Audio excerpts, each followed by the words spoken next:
ce moment, Tshisekedi n'est plus quelqu'un qui peut dire n'importe quoi. Au fur et à mesure, bozo fingai, bozo lobama be contre depuis nae, bozo soapé à l'Iroko Maliboma. Katina Bango, ce sont des gens qui vivent avec un désordre. Or, un vrai politicien, tu dois savoir ôter les désordres les à la Katina yo, où il va couper sa sens, couper sa cheminement, mon pensée politique, où ils allaient rationnel, où il va inspiré, ça n'est pas na Katia famille. Au cause de tes papas qui ont eu Balibando à collier sa banane à yo, mbongo qui boïb. Mkolobana va découvrir, va comprendre que papa n'a pas besoin de pour nous bisobeto la nanzela. Or nous devons avoir de l'ordre dans la spiritualité. L'esprit du silence, tout est comment est-ce que nous pouvons réfléchir pour tout aider le cannabis et qu'il y il y a un problème dans la politicien, tous en avez une élite politique qui est au enseignement bien. Moi je pense que la meilleure élite politique au Bazoukoya est la biso auto l'ambiance et les métiers. Comment Palabre News? Skelelele. Congo Palabre News. Karate mitara teri chakomari. Ibuwaimo unobi. Ekenane mamboti. Sosona upolike wajino masudi ya. Ibratore baka. Junior ebwaka masamba. Doli mon koye fiston Ferouzi, mon manager, yo. Congo Palabre.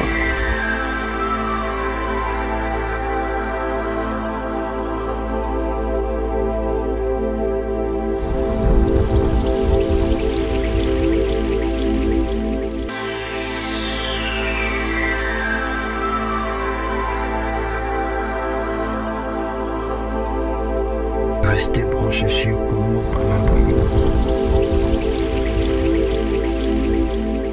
Abonnez-vous massivement. Israël, vinanga soki l'équation souci. Pour la mobile oyo, nalinga na motema. Abi Congo Palabre News, hein? Parce que ça awa, abi ça awa, tout le monde show pour une équipe nationale, c'est bien sûr Congo Palabre News à des macabre. Abonnez-vous massivement. Dans le bien massivement dans Congo Palabre News. Makamba mikolo. Est-ce que c'est vrai? Naomi Makumala, la million fille de la presse congolaise, la Boébazuabi, Congo Palabre News, Tacos. Est-ce que c'est vrai? Naomi Makumala, Congo Palabre News. En direct à notre chaîne Congo Palabre News. Nous allons invité monsieur Fumu Sabata, conseiller chargé culturel, art et questions religieuses. Nous allons juste pour nous aujourd'hui, na makambo etali politique. Liboso ya caméra ezali la ministre de la taille Naomi Makumala Makambi, sima ya caméra tozali na Tarzino Kabamba international. Merci et vous continuez toujours Kolanda Bisso de continuer. Bonjour monsieur. Bonjour ma très chère sœur. Pour représenter Bisso ya Balandi Bisso Zolanda Bisso en direct puis la chaîne Bisso. Ok, je réponds au nom de Fumu Sabata, conseiller chargé culturel, art et religieuse. Nous sommes très contents de l'autre ça l'émission une fois de plus. Na journaliste balingi toujours ba vérité, ba comment est-ce que réalité politique à Congo Zoko Kende, je crois que je serai à la hauteur pour l'année non qui correspondre na mitu na mi. Ok. Pour nous sabata, nous sommes on appelle bazo diriger biso makasi bazo lo trop. Bazo tout la question pour nous sabata wana zanani ya uti wapi politique babimisa ka batu bimisa wana lisusu uti wapi oto zomo na boy. Ya on a vu ça ki bango bobanga te. Donc il y a une émission aux Alawala pour répondre à la question de oui, Fumu Sabata, c'est un artiste au départ, un artiste chanteur, peintre d'abord dans l'Académie des Beaux-Arts, et chanteur, multi-instrumentiste, et puis compositeur, et puis arrangeur. Et dans Banda qui combat très jeune, on a la humanité dans l'Académie des Beaux-Arts et puis on a une vision, il y a le fait Tshisekedi paix à son âme. Et à partir de là, Nabanda qui paie moi, en tant que parlementaire debout, Koye Bakamei politique, même ce fonctionnaka. Après, en 2006, comme combattant officiellement on a parti. Et puis 2010, le fait Tshisekedi a nommé qu'il a chargé de culture et art. La Ligue des jeunes à UDPS. Et de continuer le congrès, premier congrès à UDPS. Après, le président Fachi a reconduit la délégué la commune à la présidence, et la présidence en tant que conseiller chargé de culture et art. Donc c'est un peu ça mon parcours. Ok, ça fait combien de années ou combien de mois vous avez déjà en 4 de place, aux autres travaillé comme conseiller chargé de culture et art et question religieuse? Non, la présidence, ça fait 3 mois maintenant depuis Bamemeliso. Et puis dans l'IDPS, officiellement, dans 2006, nous avons combattu combattant officiel. On a trouvé qui na secrétaire général Nabiso Rémi Massamba. Après, il y a eu Moutanda, après Mavungu, et puis de l'autre dans Makabound. Donc, na bandi moi combat pour moi Kala. Donc, c'est un peu ça quoi. Oui, il faut nous savoir. Motuna ezali bon tout ça pour ça koyeba eloko nini parce que tout le monde a politicien ba komi ebele ozo mona ba politicien ba komuta lali aloti kaka komi politicien ba komo le kala ba télé koloba kofinga kosala bon mais siko motuna na biso to ça na posa koyeba eloko nini oyo epusaki yo okota na politique to berrer nini ozo mona ba konti ya mboka bazali kokamba biso yango mona ki ba faute ba o bazali boso bazo sala yango te yo okoti pour même vision mususu lo on est poussé qui et là d'abord les campagnes destiné en plus de nature na zaka garçon moko na zaka tellement droit na makambo na lingaka injustice te en plus de ça na lingaka pour intervenir mingi pour na bato bazali destiné d'abord na zamutu moko na zaka très intègre na lingaka bateau banyokolaka batouté, j'aime bien intervenir pour n'a pas faible et je me suis senti bien à travers Vision Tshisekedi na bandaka kolanda tsike na comprendre non ce monsieur là m'intéresse beaucoup mais là lobaka moi je suis d'accord et na soit tant kolandela kotanga ye kofanda penana yo kaka ba pensée politique na ye na yo kaka philosophie politique mais parce que likambo idéologie na ningapende idéologie parce que bah idéologie mine des arena sous-bassement mon mensonge mais Tshisekedi tu sens qu'il était très avancé par rapport à la spiritualité quand il disait des choses au monde après 5 ans makambu salim donc j'ai compris que azaki toujours un esprit moko ya vérité et vérité on a une tout ça la grandeur naïe et des natures pe na mutu moko na kosaka difficilement quand il y a quelque chose j'aime dire makambu nazo ko na mutema nanga on a nazala à l'aise nazala apaisé na ndaka ko porter poité si tout ce na yebi ke likamboana je peux donner une solution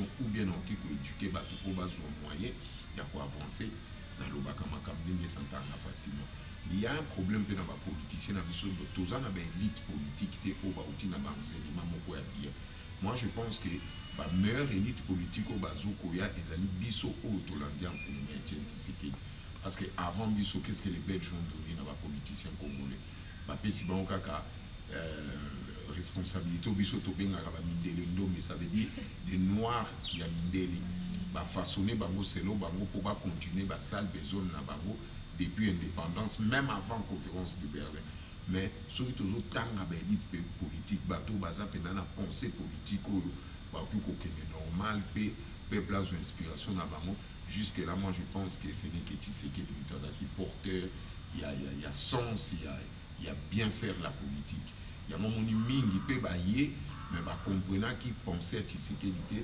bazo se déclarer que bazali ba héritier na politique mais na kati na bango ce sont des gens qui vivent avec un désordre or un vrai politicien tu dois savoir ôter les désordres les na kati na yo o ba couper ça sens au sa cheminement moko pensée politique o ezali rationnel o ba ko ya bazala inspiré zaneti papa na kati ya famille okoza te papa okenda koyiba libando akolie sa bana na yo mbongo akiboyibi mukoloba na bako découvrir ba comprendre que papa na besoin de ba pona zo biso beto la nzela.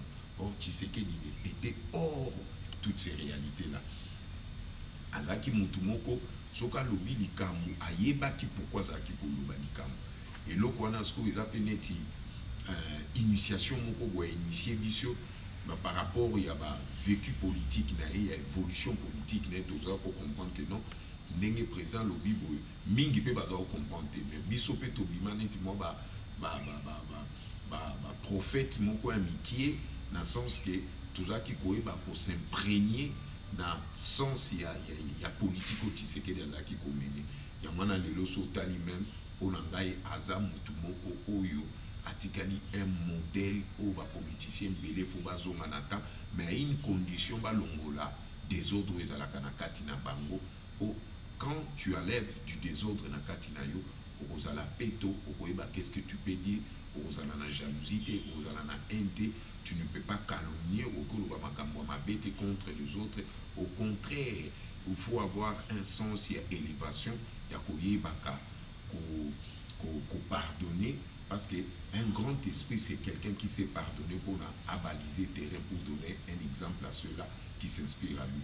Yamananga personnellement nazomona ba élite politique na biso na koma même na réflexion na ko sentir ba moso na okika mutazolo babu na ebia oh c'était une aventure et je sais même comment je peux lui répondre pour na mekolaxé qu'il est dans le faux mais les Congolais tous a tellement na émotion tous a très émotif mais le quoi n'est pas Tshisekedi qui des qui nous émotionnel na pas qui nous a sentiment il n'était pas émotif et donc on a fait une peine dans la so qui n'a pas ou bien a eu aucune information et à 100 personnes ben information il faut na yeba ko percer mystère et information pour na ba ndengini donc pour découvrir vérité exactement il y a information il y a un envie que nous devons vraiment beaucoup faire parce que ngapé na ebi mingi bazola nanga ba koma ko zonga pe modèle et il faut na ça la tout na relayer pe connaissance politique on a écouté pas Tshisekedi ça c'est le plus grand combat oyo ba Tshisekedi c'était bon qui ça mais moi je vous dis au fil du temps d'engue toujours évoluer on aura des très grands politiques au Bakoya mais avec une pensée et une philosophie la spiritualité Etienne Tshisekedi parce que a totalisé ma campagne surtout ma campagne bien ils ont avancé bien mais bah tout bazar dans le faux moi je vous dis vous allez voir d'ici là-bas pour Dimukish pour qu'on a combien de mille va disparaître dans l'historique politique. Les gens là-bas, téléspectateurs, au bazolanda biso, posant paix, manque paix, politiciens, aux alliés, là-bas IDPS, partout bazolanda biso. Parce qu'on a posé ça qu'on y est. Est-ce que après disparition, il y a papa na biso éternel, tu sais qu'il doit mourir, Mbappé à son âme, le père démocratie. Est-ce que l'idée où le papa azalaki nango?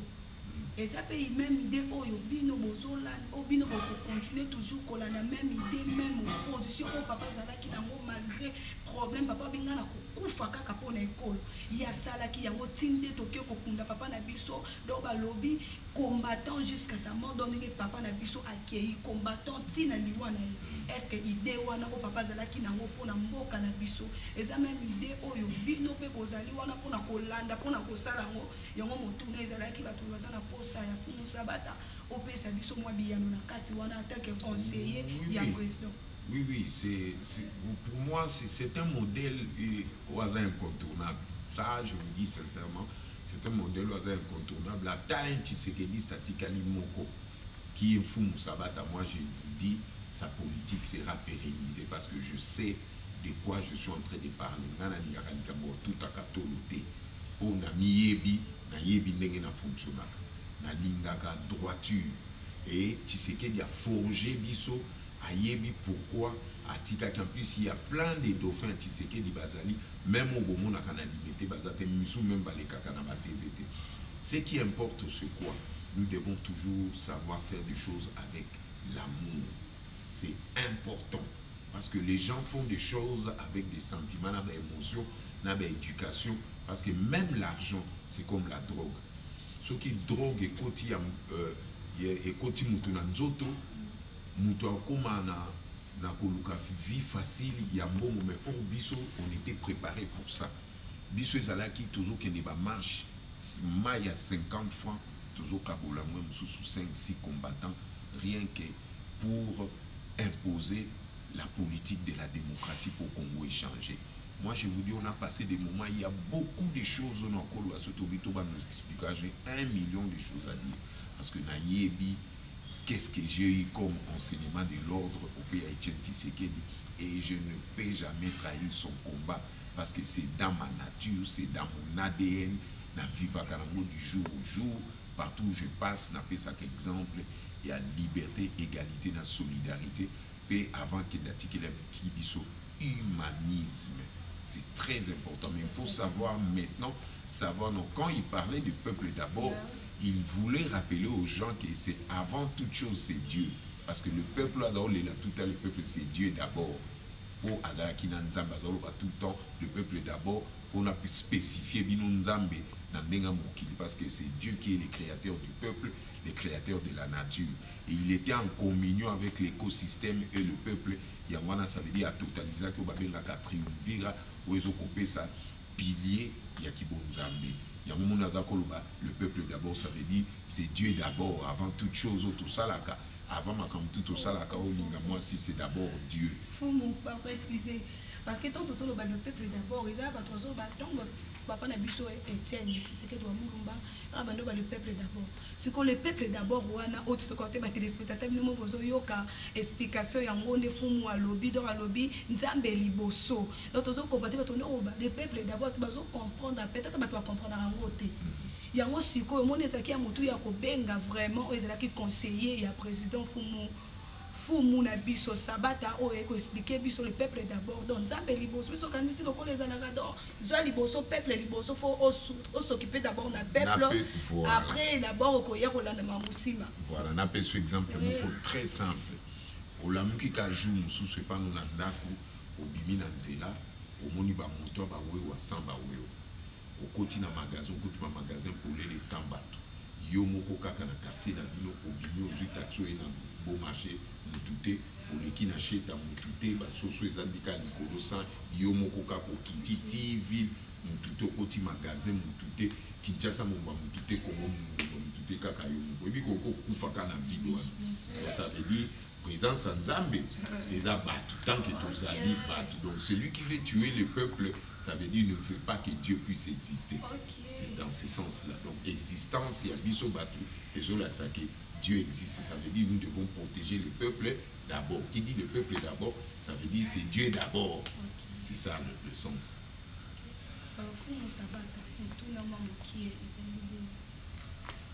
tomonaki matanga ya papa na biso Etienne donc bapesaki boyei ya corps ya papa na biso Etienne mikolo ya 30 eyaki wana mo motuna moki ezali eloko nini oyo esalaki bino baopposant ya IDPS bacombattant ya IDPS na arrivé ya nzoto ya papa na biso Etienne Tshisekedi oyo elingaki eya otozongisa ngo na kati ya mboka na ye ya la République démocratique du Congo boyei vraiment ya nzoto ya papa na biso Etienne ya wana motuna ezalaki boye bato bazotu ba peuple banda kotuna bino baopposant basali kaka bongo po kaka corps ya papa eya après na sima bango babaluka donc esengo wana nino esalaki bino baopposant ya IDPS bacombattant toke bacombattant ya papa na biso Etienne Tshisekedi donc bafui ya papa na biso Etienne Tshisekedi wa Mulumba. Moi réponse qui complimenté na kati moi mutu ya mutu na wana oyo. Connaissez-vous? Non mais vous omoni le comble avec nous les Congolais to ebaka valeur ya bien fait ya batute. Ya moni mingi batuta na kananzela ba kenda ka via mulaite na sens ka kotika histoire moko malonga. Ça veut dire quoi? Le corps depuis Etienne Tshisekedi ezalaki vivre parce qu'il a fini en 84 à Bouditi 86 a tiqué son message a j'irai jusqu'au bout. Ça veut dire même les bébés ezalaki kobunda nous voyez combien de fois parce que il y a tout ça nous c'est que nous on voulait tokundae na niveau na ye ya bitumbo asali ezala obsèque moko ezala digne de son rang.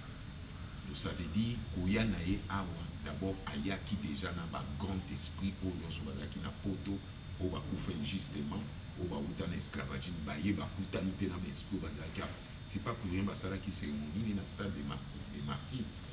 Maramni les salles dans la carte stade des martyrs. Maramni yo ba militaire, ba commando ou ya martyr ba kena kokufa, je crois bien si j'ai une très bonne mémoire entre Libye ou bien un truc comme ça mais que combat ba militaire on a ba kufa na mboka moko ba kenda kabani.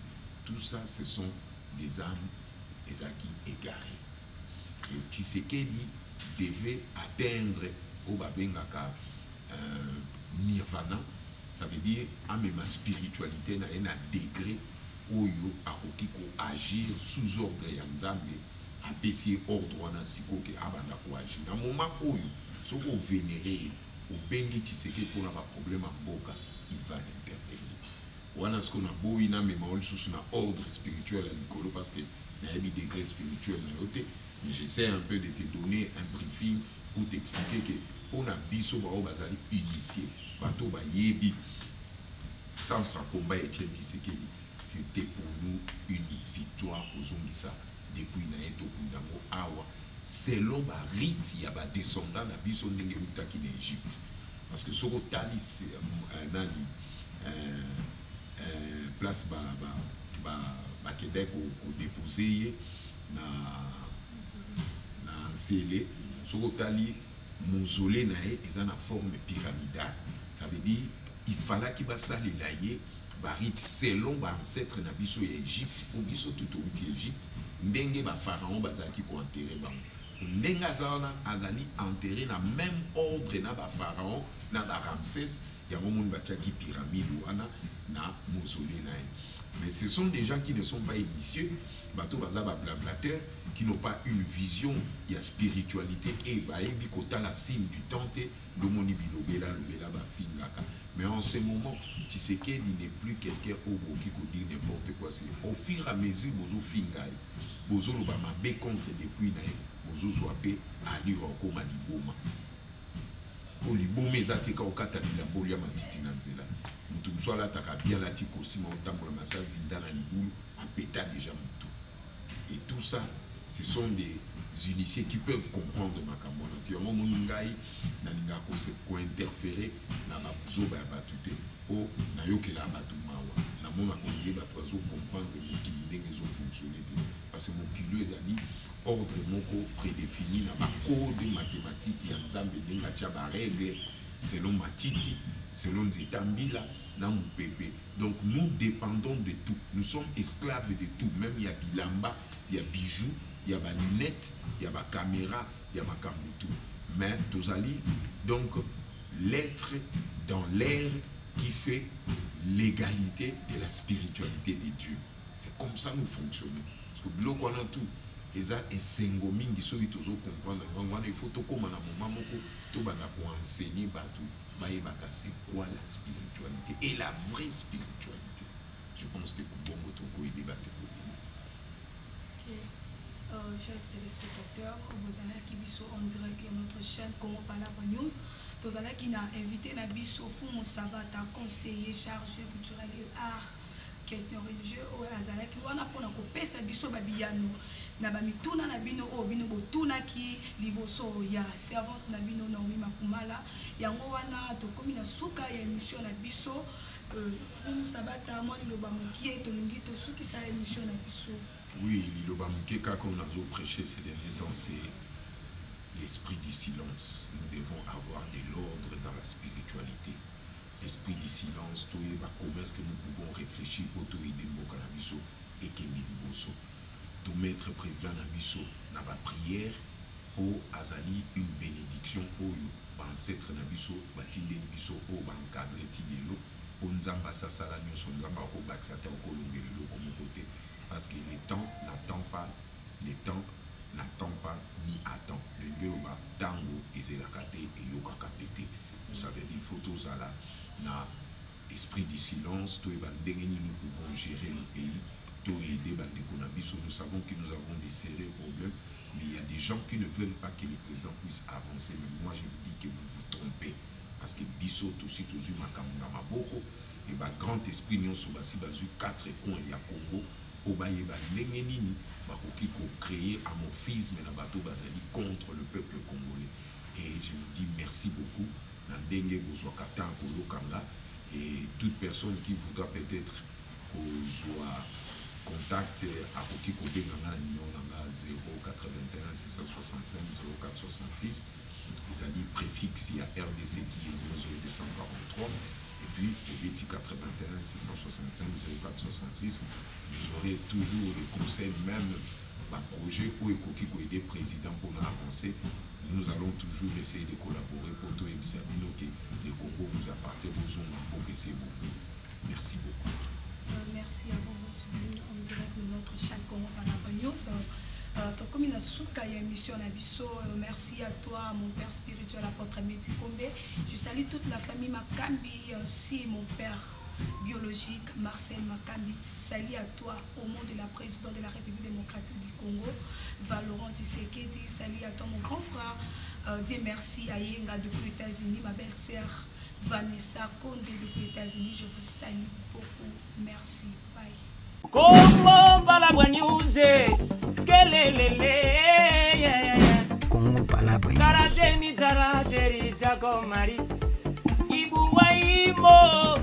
Nobi ekenane mamboti sosona upolike wajino masudi ya Ibratore baka Junior ebwaka masamba Doli monkoye fiston Feruzi mon manager yo Congo Palabre.